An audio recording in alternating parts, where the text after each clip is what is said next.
Queridos irmãos, eu cumprimento a todos com a graça e a paz do nosso Senhor Jesus. E eu gostaria de convidá-los, nesse momento em que estaremos expondo a palavra do Senhor, que abrissem as suas Bíblias no Evangelho de João, onde leremos do capítulo 15, versículos 12 até o 17. Evangelho de João, capítulo 15, versículos 12 ao 17.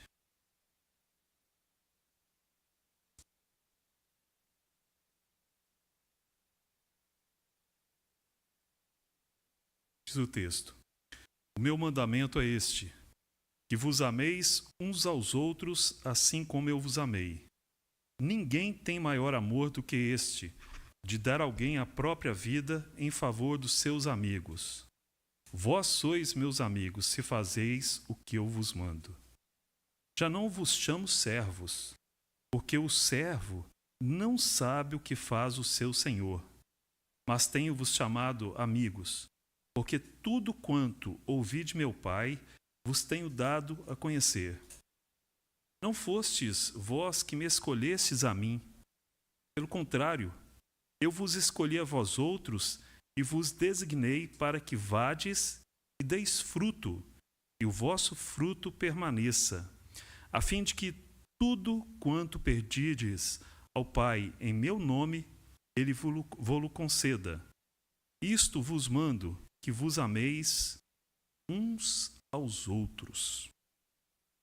Querido Deus, soberano Senhor de nossas vidas, pedimos que o Teu Santo Espírito, nesse momento, nos ilumine para que possamos, por meio desta palavra, entendermos o propósito de Tua Igreja como um só corpo, Senhor Deus, unidos em Jesus Cristo com o fim da Tua glória, Senhor Deus.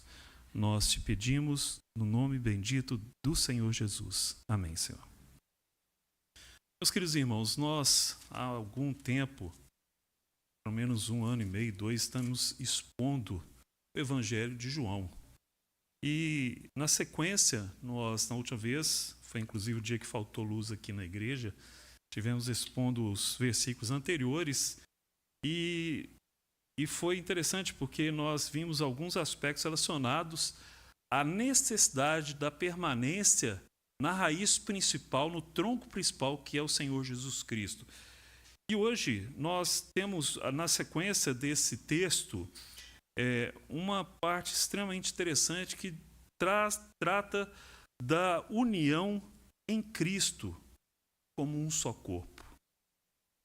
Na verdade, o tema nosso hoje diz respeito ao amor de Jesus Cristo como sendo a razão da união da igreja. Quando nós entendemos o quão precioso é nós olharmos para essas palavras e conseguirmos, de alguma forma, captar a mensagem de que nós pertencemos a um grupo diferente.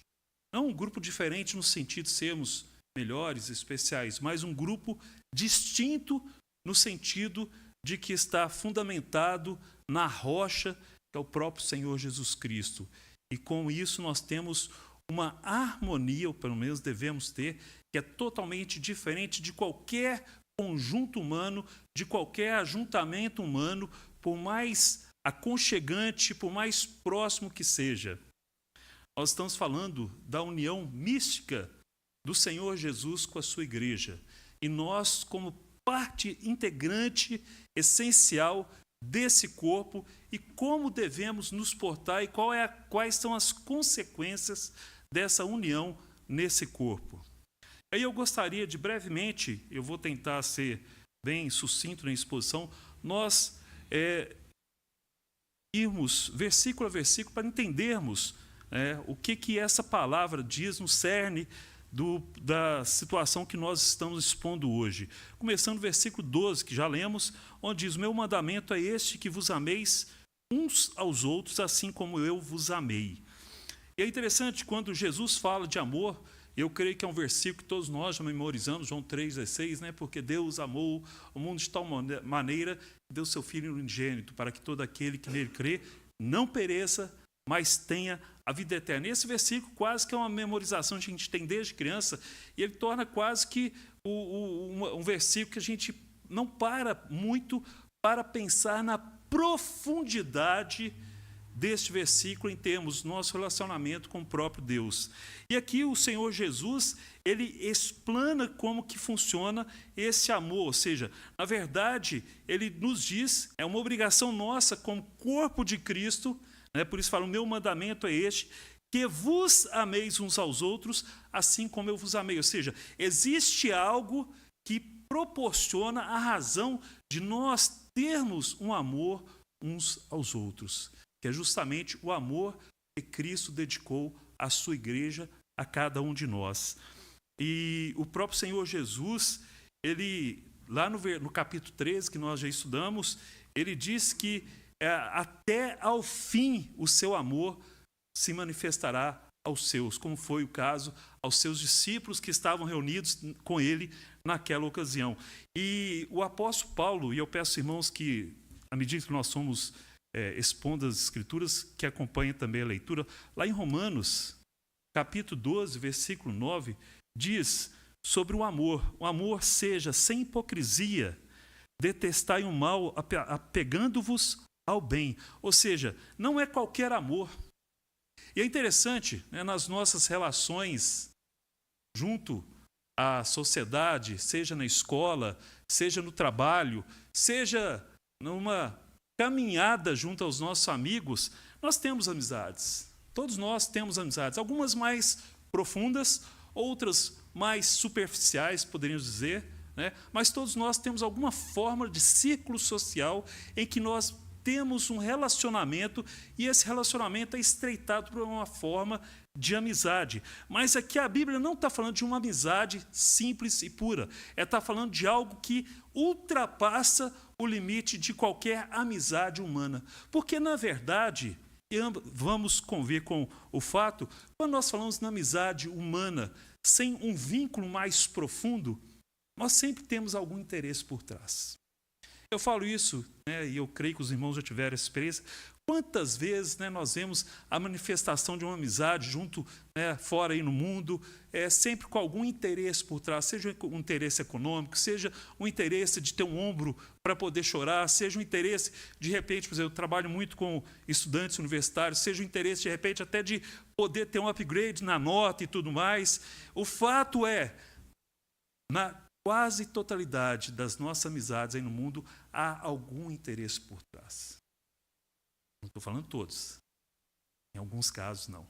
Mas aqui está falando da exclusividade deste amor profundo que deve reger o corpo da igreja, que é o amor que devemos ter uns aos outros, baseado na raiz que é o amor do Senhor Jesus Cristo. Por isso que fala, o apóstolo Paulo fala que é um amor sem hipocrisia, um amor sem máscara, um amor que nos apresentamos como somos, muitos nós com os nossos defeitos. Eu digo, aqui vos fala, quem de todos aqui eu garanto que é o que mais tem defeito, todos nós com as nossas dificuldades, com as nossas hesitações do dia a dia, com os nossos devaneios, muitas vezes, mas o apóstolo reitera, amor sem hipocrisia. E é interessante que o apóstolo Pedro, ele depois na sua carta, lá na primeira carta, no capítulo 1, ele fala que o amor fraternal não fingido, né? Ou seja, aquele amor real, um amor de coração, e ele usa um termo interessante, amando uns aos outros ardentemente. Meus queridos, eu não sei quantos de vocês já tiveram a experiência, né, de ter frequentado outras igrejas e ter um relacionamento muito próximo com outros irmãos e tudo mais. Eu, como pastor, né, já fui pastor de outras igrejas, inclusive missionário numa congregação a alguns quilômetros aqui de Belo Horizonte, e talvez uma das coisas que mais me doía o coração é quando eu via as notícias das ovelhas sofrendo. E eu creio, né, meu irmão reverendo Marcelino, reverendo Fouto, como pastores, a coisa que mais incomoda o coração nosso é quando nós vemos as nossas ovelhas sofrendo ou quando vemos nossos irmãos sofrendo. Vou citar alguns exemplos. Eu me lembro quando, na época que eu morei nos Estados Unidos, tinha um irmão extremamente querido, Bill, diácono da igreja, amoroso. Ele tinha, só para vocês terem uma ideia, era mais ou menos uns 20 a 30 centímetros mais alto do que eu e largo. Mas era um amor de pessoa. E aí, um belo dia, recebo a notícia, Bill estava com Alzheimer, com 50 e poucos anos de vida. Ao ponto tal que a última notícia que eu tive, ele estava hospitalizado, sem a mínima comunicação mais com a esposa, família e tudo mais, e perdendo totalmente suas funções cognitivas e tudo mais. Como o coração da gente dói.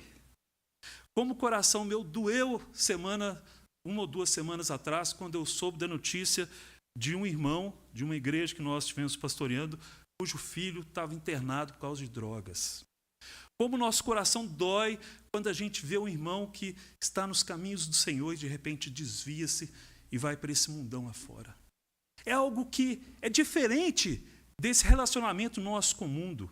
Eu hoje tenho lembranças dos meus amigos de infância, são lembranças saudosas, né?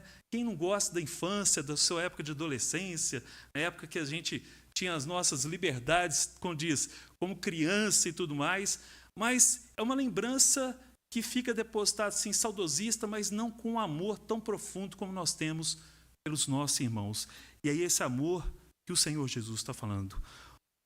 Mas ele fala que, e é interessante, nós já falamos sobre isso na última vez que aqui estivemos, que para que você tenha condição deste amor dedicado, só há uma possibilidade, você conhecendo o Senhor Jesus. Não há como, meus queridos irmãos, nós entendermos a profundidade deste amor dentro do corpo de Cristo se nós não conhecemos o Senhor Jesus. E só é possível conhecer o Senhor Jesus por meio da sua palavra. Eu sei que é uma temática que eu reiteradamente trago aqui aos irmãos, mas que é extremamente necessária, porque nós constantemente, hoje nós temos milhões de recursos para abrirmos Bíblia das mais diversas línguas, versões, digital, papel, o que for, vídeo, e eu acho que nós nunca vivemos uma época de tanto analfabetismo bíblico como hoje. Uma época em que temos tanto acesso à informação, tanto acesso à Bíblia, à palavra de Deus, e uma época em que nós nunca vimos tanto desinteresse e falta de atenção à palavra de Deus. Eu brinco muito, a minha esposa, Cristiana, ela tem muito grupo de WhatsApp, eu não sei como é que os irmãos, né? Então, o que acontece? Muitas vezes eu mando mensagem, de manhã às vezes coisa urgente. Aí chega em casa à noite, ela não viu minha mensagem. Aí, né, eu sou humano, né? A gente tem que confessar, apesar de ser pastor, a gente peca muito, né? E aí a gente fica bravo. Por que você não viu? Era urgente, precisava, aconteceu isso, sei que e tal. E assim, nós temos uma mensagem escrita pelo Senhor Jesus, revelada pelo Senhor Jesus, aqui à nossa disposição, e nós a relegamos em segundo plano, terceiro plano, muitas vezes em último plano em nossas vidas. E é aqui que nós aprendemos a amar o Senhor Jesus e a amar os nossos irmãos. Um amor que está condicionado à sua palavra. E é uma questão que hoje nós temos visto em muitas igrejas, né, perigosa. Eu senti Jesus, eu senti que Jesus está me falando isso. Meus queridos irmãos, cuidado. Muitas vezes é Satanás que está falando no seu ouvido e que, na verdade, você está sentindo coisa que vai te levar para a perdição, porque se você sentiu algo que está na palavra, basta ler. Se não está na palavra, cuidado, pode ser caminho de perdição. E é o amor de Jesus que está nessa palavra, o amor mostrando todos os nossos erros, os nossos pecados e o que devemos fazer para um dia nós estarmos com família, todos juntos com o Senhor. Meus queridos, esse amor, ele tem uma base, é o Senhor Jesus. Ele mesmo nos disse. E ele continua, ninguém tem maior amor do que este, de dar a alguém a própria vida em favor de seus amigos. Amor sacrificial. Eu pergunto para os irmãos, não precisa responder não, aquela pergunta é retórica. Luiz, você daria a sua vida por alguém? Não precisa responder, não. Fica quieto aí, tá? É só... Essa pergunta eu faço para todos. Evidentemente, nós como homens, maridos, pais, eu não pensaria nem em uma fração de segundo em entrar na frente de uma bala que fosse acertar minha esposa ou meus filhos. Não pensaria mesmo. Já imediatamente entraria na frente. É o amor que nós como pais, como cabeça do lar, devemos ter pelos nossos filhos, pelas nossas esposas. E aí, eu estava pensando sobre esse aspecto, né? Nós faríamos isso pelos nossos familiares. Eu gostaria de ir um pouquinho além nesse raciocínio. Para alguns irmãos eu faria isso. Nem todos, eu vou confessar para vocês, né? Nem todos, que alguns a gente tem uma afinidade maior, outros a gente tem uma afinidade que é um pouco mais superficial. Mas por alguns irmãos, tem irmãos que marcaram minha vida como crente, irmãos que me mostraram o caminho que eu estava errando muitas vezes e que eu não pensaria duas vezes também em entrar na frente de uma bala que fosse dirigida por essa pessoa. Aí a gente vai mais profundo ainda. Imaginem um amor tão profundo. Você faria isso por um bandido? Imagina alguém que cuspiu na sua cara e de repente você se sacrificar por essa pessoa. Aí como pai eu vou mais fundo ainda nesse raciocínio. Eu tenho 4 filhos. Eu não entregaria nenhum dos meus filhos por ninguém nesse mundo. Eu confesso para vocês. Por mais que eu ame todos os meus irmãos, eu jamais deixaria nenhum deles se sacrificar por alguém que eu conhecesse. E aí eu comecei, de alguma forma, quando fui pai, a entender a maravilha do sacrifício do Senhor Jesus. É algo que foge a qualquer compreensão humana. Porque nós não estamos falando, e aí a Trindade nos ajuda a entender essa profundidade do amor. Nós estamos falando da entrega do Filho. Entrega por amor a cada um de nós. Imagine você entregar o seu filho para salvar um pecador miserável. E foi isso que o Senhor Deus Pai fez com o Senhor Jesus Cristo naquela cruz.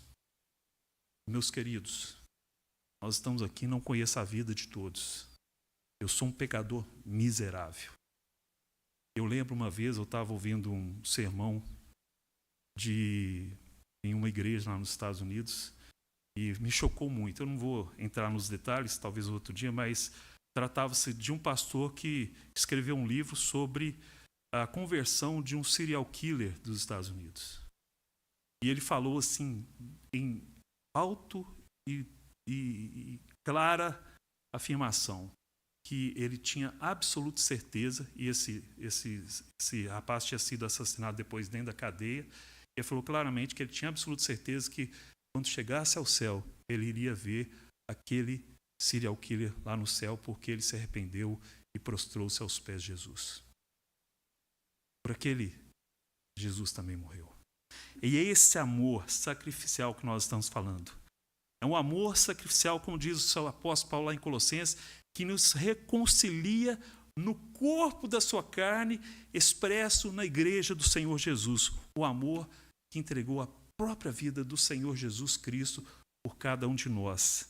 E aí ele continua, olhem só, vós, Jesus falando, vós sois meus amigos, se fazeis o que eu vos mando. E aí fica a questão, né, Cristina? Você tem um amigo tão belo, tão maravilhoso. Quando você tem um amigo tão profundo, você não quer fazer o que o agrada, o que traz satisfação para ele e tudo mais? É esse o nosso desejo. Assim é com, né, os nossos cônjuges e tudo mais. E aqui Jesus está falando, olha, vocês são meus amigos, façam o que eu mando.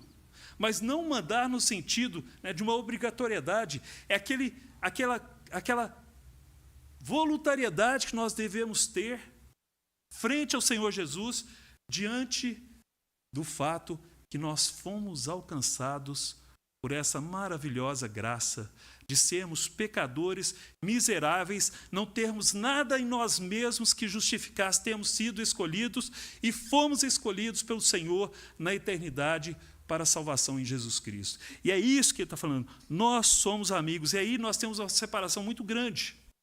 Jesus fala em dois senhores. Existem no mundo dois senhores.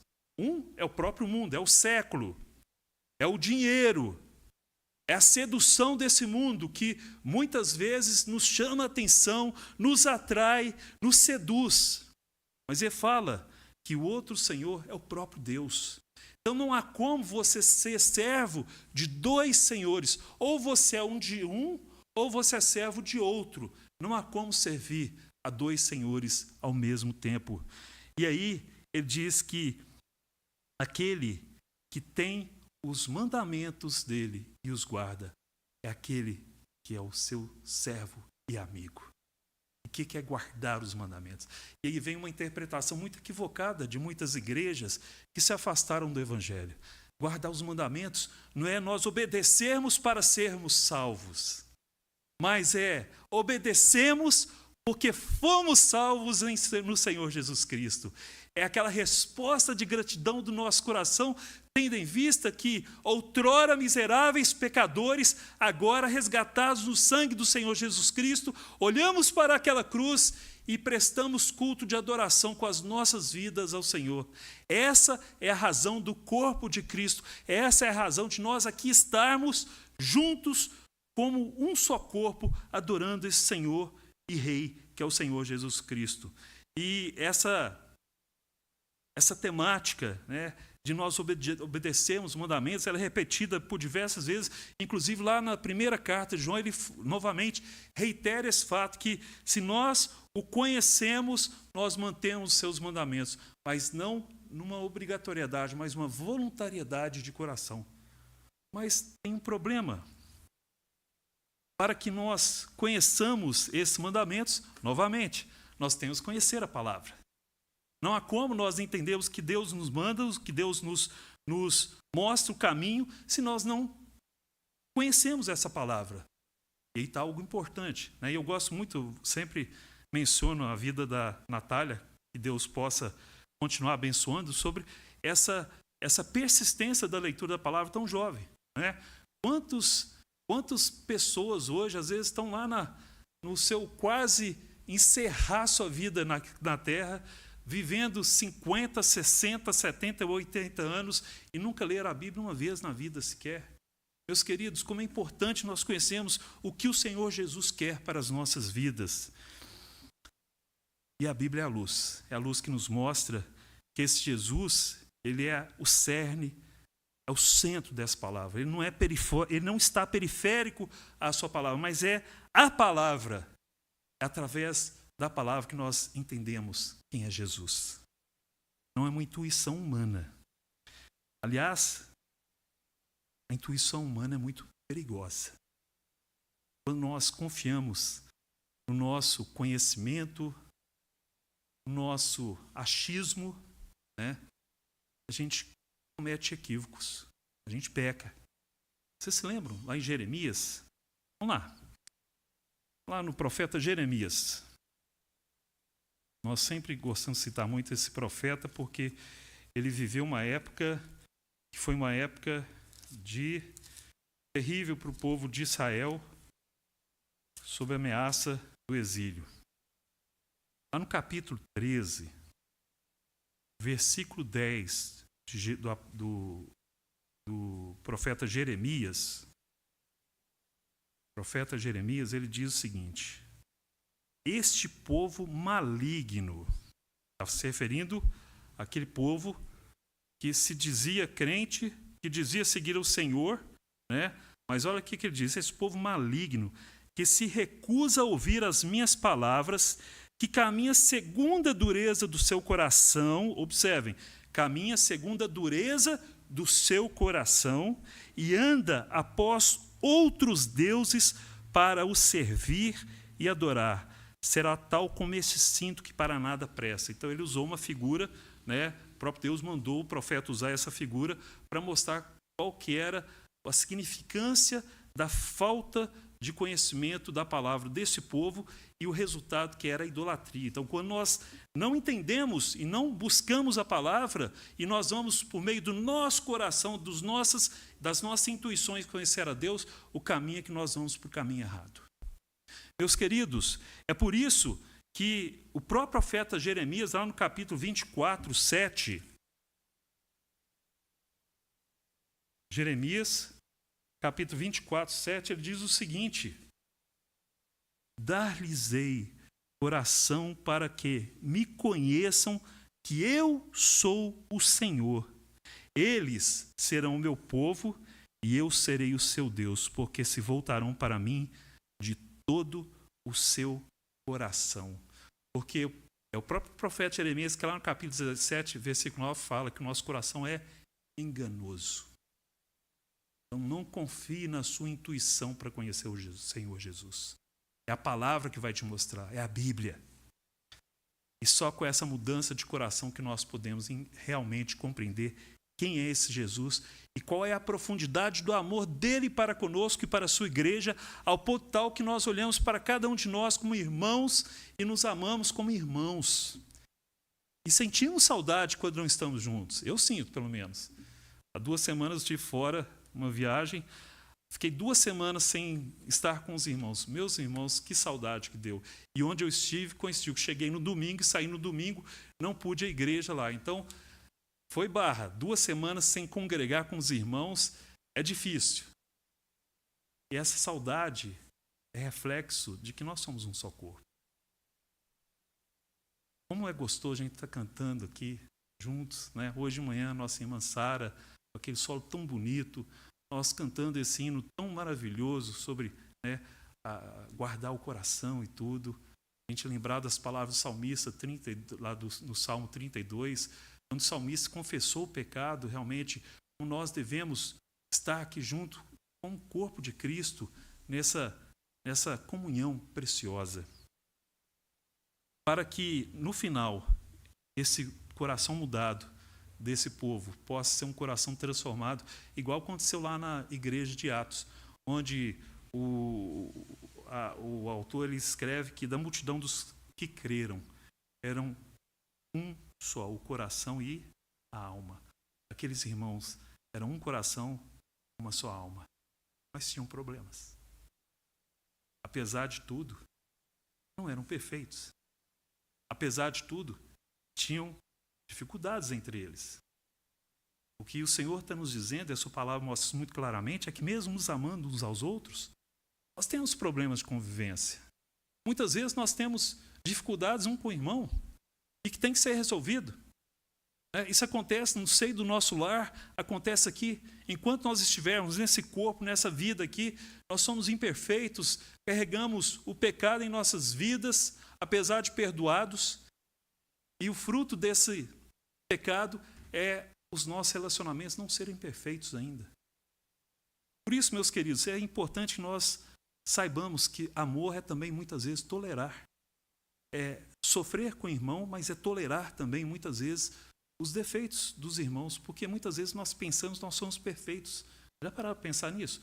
Muitas vezes nós vemos defeitos, né? E o próprio Senhor Jesus fala sobre isso. A gente olha, né, aquele cisco que está no olho do irmão, esquecendo que nós estamos com um pedaço de pau dentro do olho, quase nos cegando.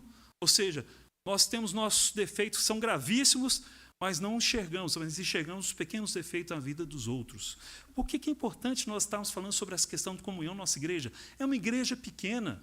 É uma igreja em que nós temos um relacionamento profundo em alguns, relacionamento superficial em outros, mas é uma igreja que tende a crescer e esse crescimento ele vem com essas dificuldades de relacionamento. Assim aconteceu na igreja primitiva. O crescimento da igreja não aconteceu sem o custo de atrito entre os irmãos, muitas vezes. E aí o Senhor Jesus continua falando: já não vos chamo servos, porque o servo, olha que maravilha, não sabe o que faz o seu Senhor, mas tenho-vos chamado amigos. Meus queridos, o Senhor Jesus que está falando, nós somos amigos dele. Não por nossa capacidade, não pelo nosso coração em si, que o nosso coração é enganoso, mesmo já tendo sido transformado, mas porque é o próprio Senhor Jesus que se entregou naquela cruz por cada um de nós. E eu creio que todos que nós aqui estamos somos salvos pelo Senhor Jesus. Essa é a minha esperança, né? De que cada um de nós que aqui estamos aqui buscando o Senhor na certeza de que só por meio dele nós alcançamos a salvação. Não há outro caminho a não ser pelo Senhor Jesus. Então, esta é a maravilha de nós conhecermos os mistérios de Deus por meio do Senhor Jesus. Ele finaliza: não fostes vós que escolhestes a mim, pelo contrário. E aí está um mistério, né? Não é nós que escolhemos o Senhor.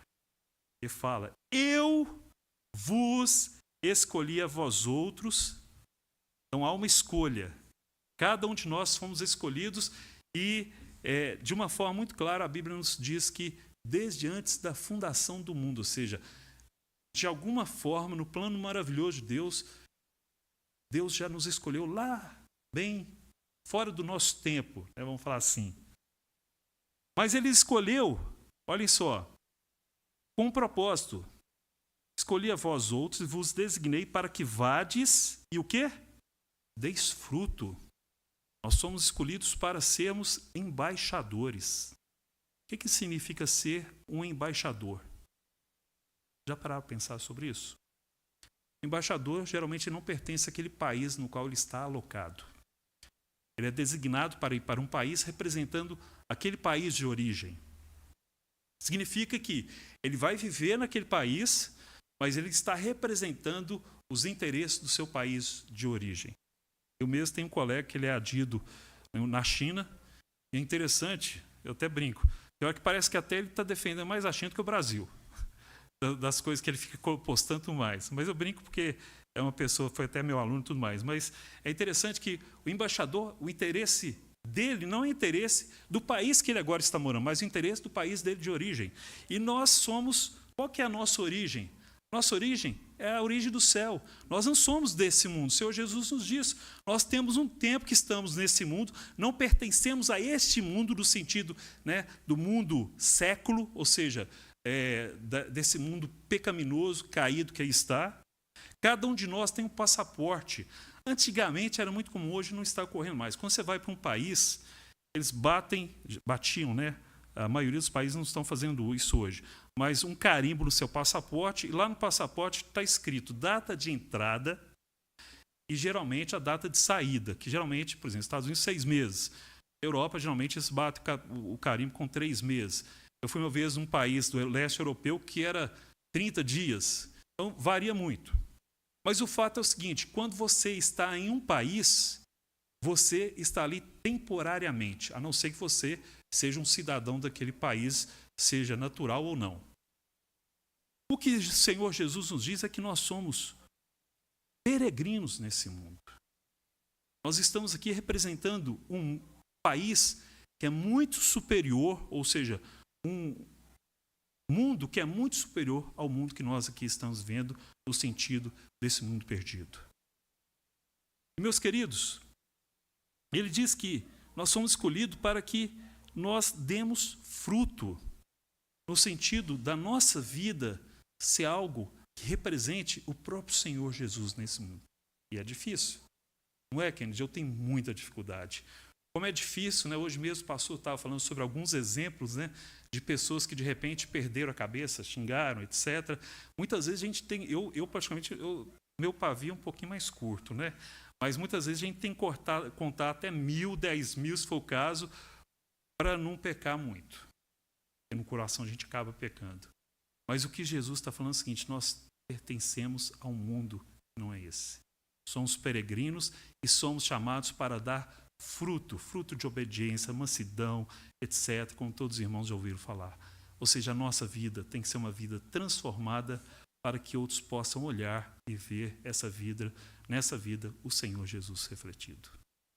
E aí sim, sermos motivo de transformação desse mundo. Mas ele coloca uma coisa muito interessante, né? Eu vos escolhi.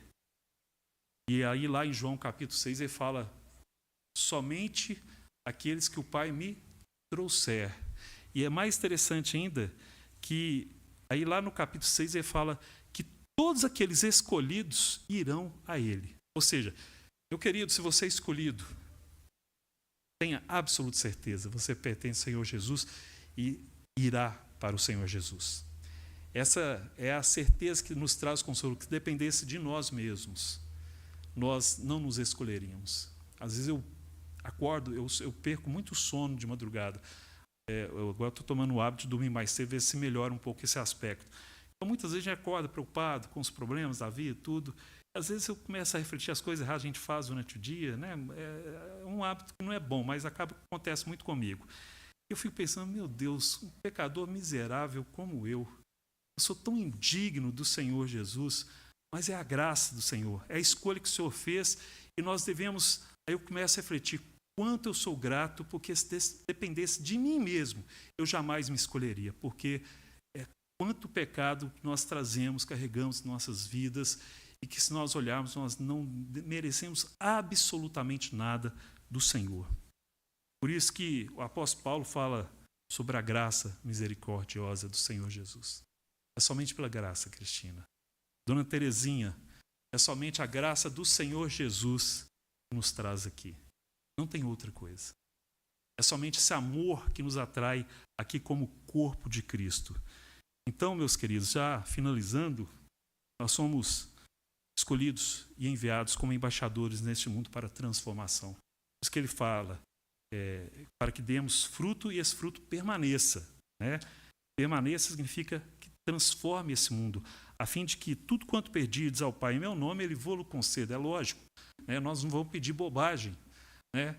Eu lembro, tinha um colega que era adolescente, ele, eu queria tanto pedir a Deus que eu ganhasse a loteria. Isso é um pedido ilícito. Né? Aliás, hoje é um vício terrível. Jogos, né? Os jogos chamam jogo de azar, né?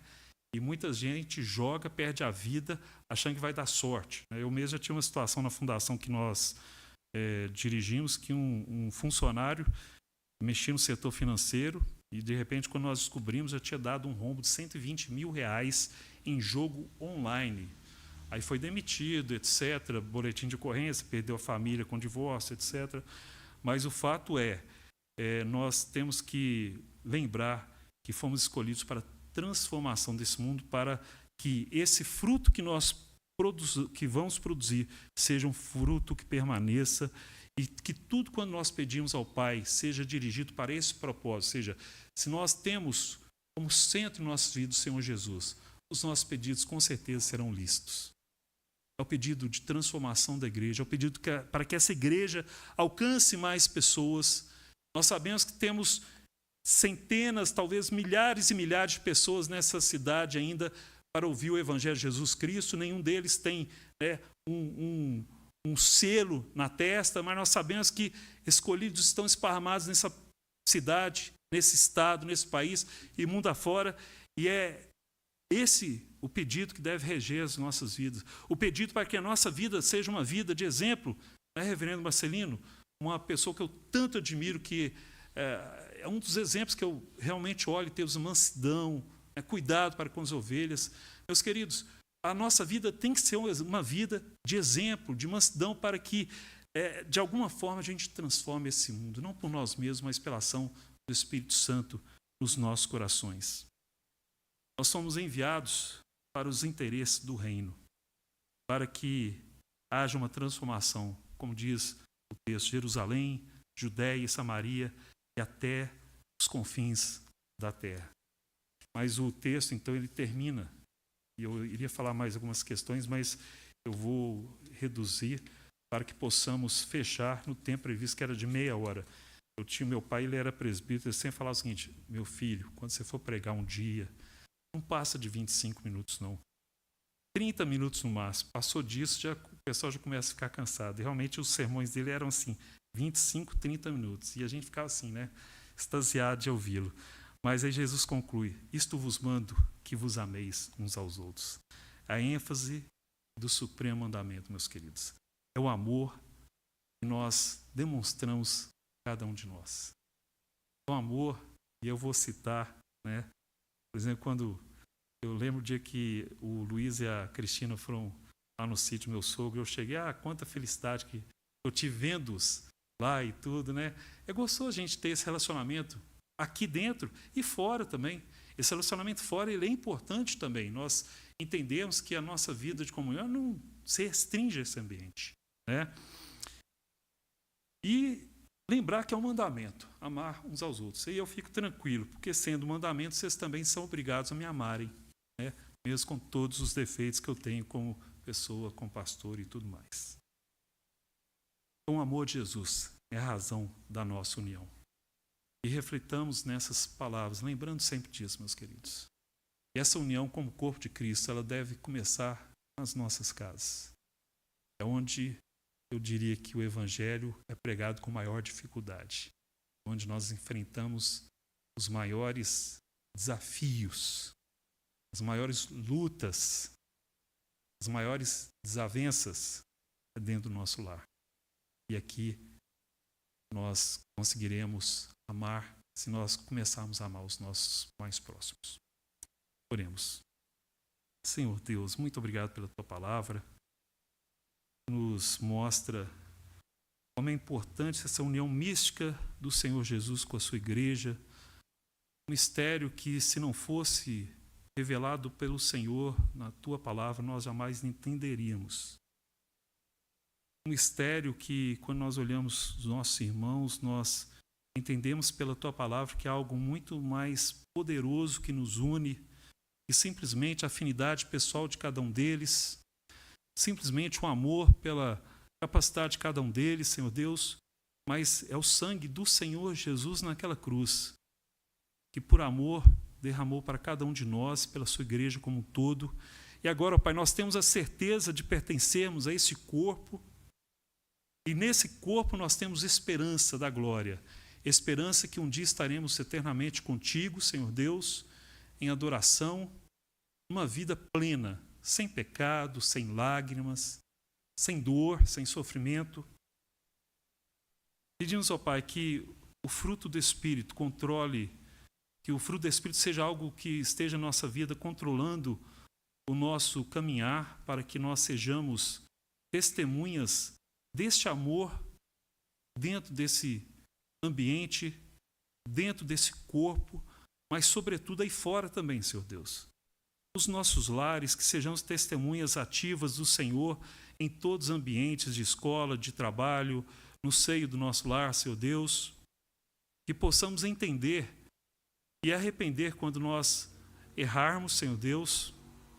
Sabemos que somos imperfeitos, nosso coração ainda está passando por transformação, já é um coração transformado, mas cada dia mais nós buscamos, pelo Teu Santo Espírito, santificação, Senhor Deus, para que nos possamos parecer mais com o Senhor Jesus. Esse é o nosso pedido, Senhor Deus. É o nosso pedido para que sejamos santos, para que o Senhor nos transforme cada dia mais, Senhor Deus. E se dependermos de nós mesmos, nós fracassaremos. Por isso, ó Pai, te peço por cada irmão aqui presente, cada família aqui representada, para que possamos, ó Pai, aprofundar na Tua palavra, amar a Tua palavra, amar o Senhor Jesus Cristo. Um amor tão profundo, um amor que foge à nossa compreensão humana de Deus ter entregue o seu próprio Filho por cada um de nós, Senhor Deus. É isso que nós pedimos e agradecemos no nome dEle. Amém, Senhor Deus. Queridos irmãos, vamos agora, de pé, cantar o hino de encerramento. Logo depois eu impetrarei a bênção apostólica e teremos pós-lúdio de aviso.